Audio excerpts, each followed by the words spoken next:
Alright, today we're working on this Liebherr 586. The operator complained that there is a greasing error and the automatic lubrication system turned off. This machine has a central lubrication system that's fully automatic. At the touch of a button, this operator can turn on an auto greaser that greases every single greasing point on this machine. The problem is, if it senses that there is a rupture or a blockage, it will shut the system down, and the machine will no longer be greased. So we're going to figure out what is going on with the greasing system on this. So here's our grease pump. This pump continuously runs and supplies grease through this line to this distributor right here. This distributor has 3 outputs that delivers grease to a distributor somewhere back here. There is one right here. You can see I already took the line off. And there's also one back here. All of these distributors, their responsibility is delivering grease to every lubrication point. Like you can see, there's one right here. There's a lubrication point. There's a lubrication point. There's lubrication points all over this machine. Now, up here, there is a pressure relief valve. If pressure in this grease system gets way too high, it'll pop and start to throw grease out. Now watch when I turn my Milwaukee grease gun on. The pressure in here is too much, so as soon as I turn this on, it'll start popping out.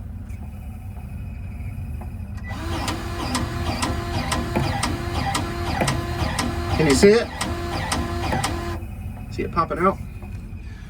Now let me show you how the system works. You might be wondering, with a grease pump that just supplies grease to the rest of the machine and nothing else, how does the machine know that there is a problem? It's a mechanical relief valve and a whole mechanical system.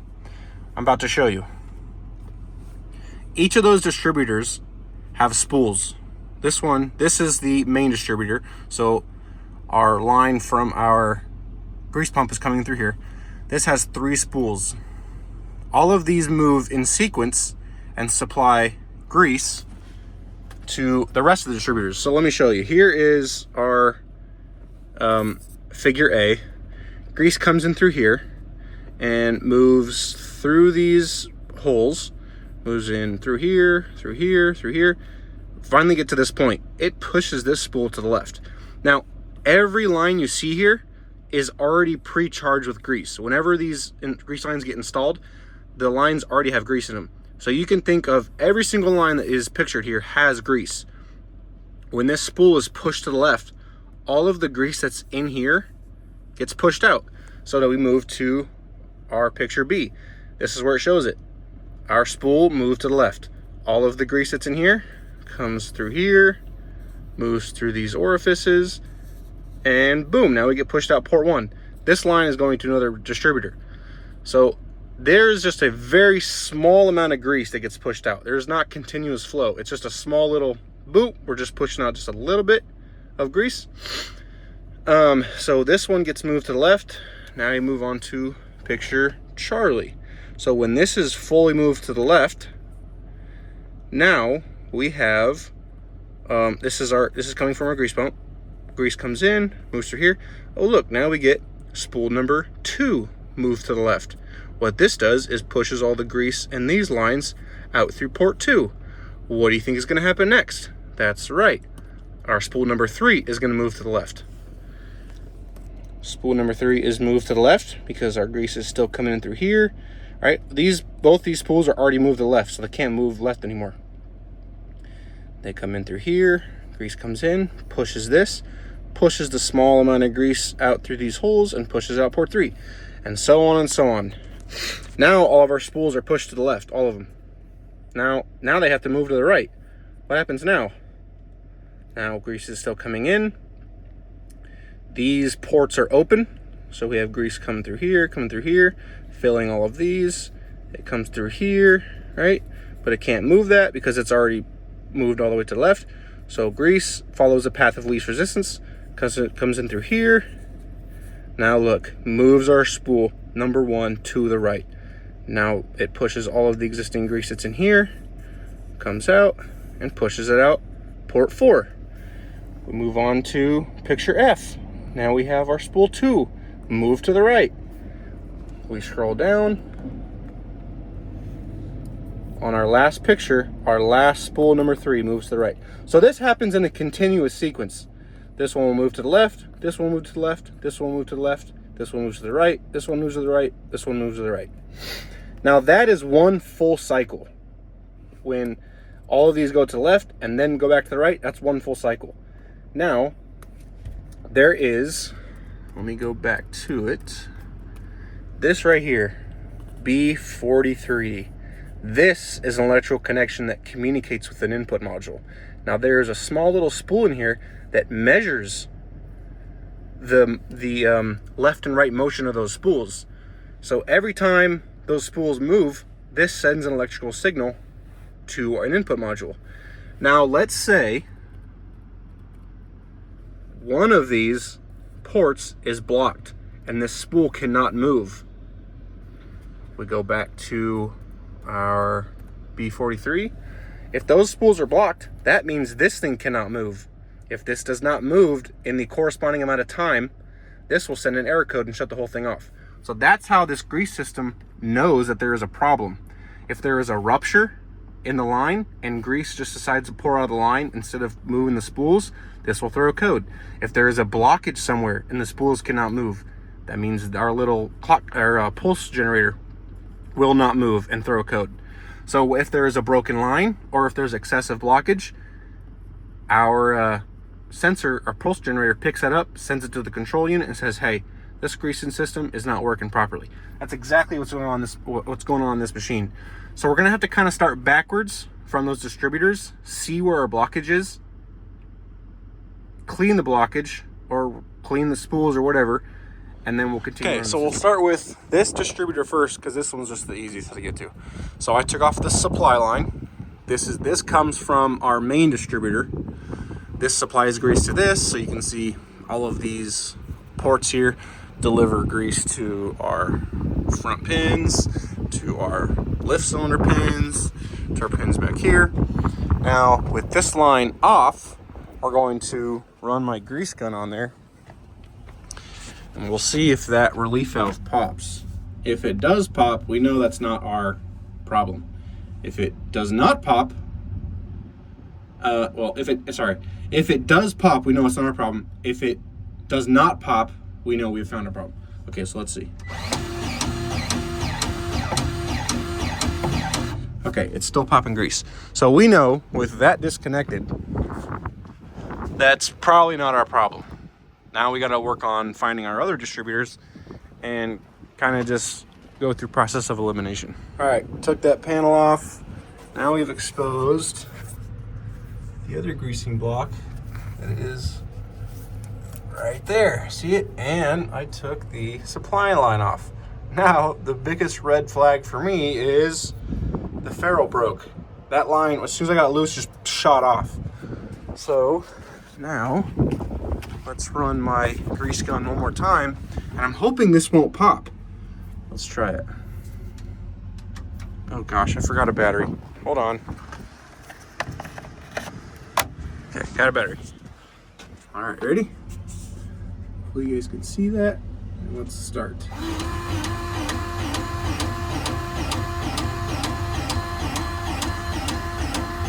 It's not popping. It's not popping. Look at all the grease pouring out of that line. Look at all the grease pouring out of that line. I think we might have found a problem. All right, so now that we have figured out the problem and isolated where our blockage is, it's coming from this distributor, we can take these lines off on each side and kind of isolate from here where the problem is. So the problem actually could be in the spools itself, or in these lines, or in the actual greasing points. Like this line goes to a greasing, no, that's an electrical connection. Those two lines right there go to our rod end of our steering cylinder. Same with that over there. So those could be our problems too, but I want to show you guys real quick electrically how this machine picks up that the auto greaser is actually working. So here's our cycle count. This is the value that our pulse generator is picking up. So if I turn this on, we'll be able to watch. Oh look, it already changed to 5. 4, 3, 2, 1. Look at that. It's just flying through there. Now, it is not going to be that quick. My grease gun delivers a lot of flow, but the grease pump that's on here does not deliver a whole lot of flow. If we had a grease pump that delivered as much flow as that did, you would have all, leak greasing out of each greasing point. Your machine would get super messy. You'd be over greasing essentially. So the grease pump that's on here moves really slow, but that's a good test. Now I know that the pulse generator is actually sending an electrical signal to our input module, and according to the machine, everything's working fine, even though we have those lines down there disconnected. So now we need to figure out actually what the mechanical problem is. All right, so I've got this line back on there, and I took off all these lines, and I'm gonna run the auto greaser and verify that grease is gonna come out of these. All right, let's do it.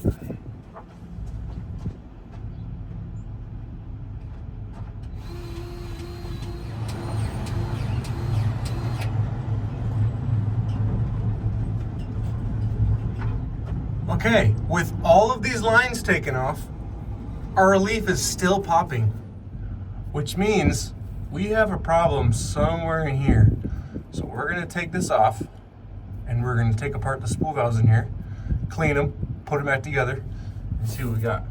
So I'm betting if I take this line off, it's probably gonna shoot some grease out on me.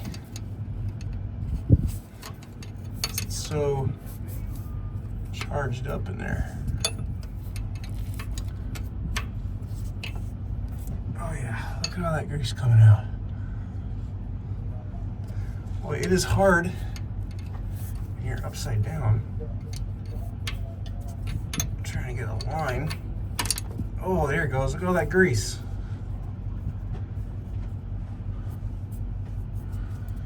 Look at all that grease. There's our line. This thing's definitely getting plugged up. All right, let's take this off. Okay, I took these fittings out, but the spool valves are actually in these ports back here, so I took these caps off. I thought they were where the fittings are. Sometimes that's where they are. But they're actually back here, so sometimes it's just trial and error, Look at that. There's a spool valve. Okay, what's supposed to happen? So that would be number 2. Oh, that one was really hard to get out. This is number 3.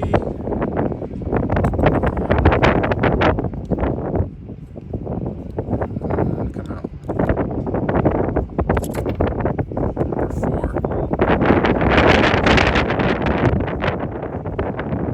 So these are all getting cleaned up real nice and put back in. And then we'll test again. We'll hook it up to our main line again and test it. And if we're still getting real backed up, then we might separate these and see if we can clean them more. But if they're real scarred on the inside, or these valves are all messed up, I might just give them a block. But this is our last step right here. Let's clean these out and we'll reinstall them. All right, so we got it cleaned as best as we could. Now I'm just trying to move these back and forth. It's not super easy getting something in there to clean it. I think the best way to clean it would probably soak it in something, but I don't have that something. I would probably soak it in diesel, but I was kind of afraid it would mess up the O-rings. I also don't have diesel, so that's kind of why I didn't do it. But just kind of working these back and forth, make sure they slide really easily. This middle one, when I first took it apart, was kind of being a pain in the butt, but it's actually just sliding really well now. And this bottom one, still giving me a little trouble. Still kind of gotta push on it kind of hard. So I'm just trying to work on it back and forth. They are really, really small tolerances that these slide into. So. All right, so we're gonna turn my grease gun on one more time, and hopefully we see grease come out of these ports.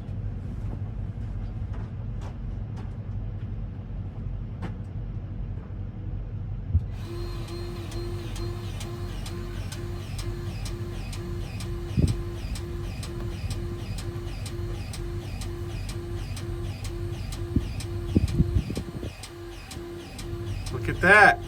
See that? Cleaning those spools made a big difference. So we got grease coming out of here now. That's a great indication. And our relief is not popping. All right, sweet. So we'll throw this back on there, hook all the lines up, and then do a test. All right, we've got that distributor back on. We have the auto greaser going. Our relief has not popped yet, so fingers crossed. I've got my grease gun off of it, so right now the greaser's going. And you can see the cycle count in here.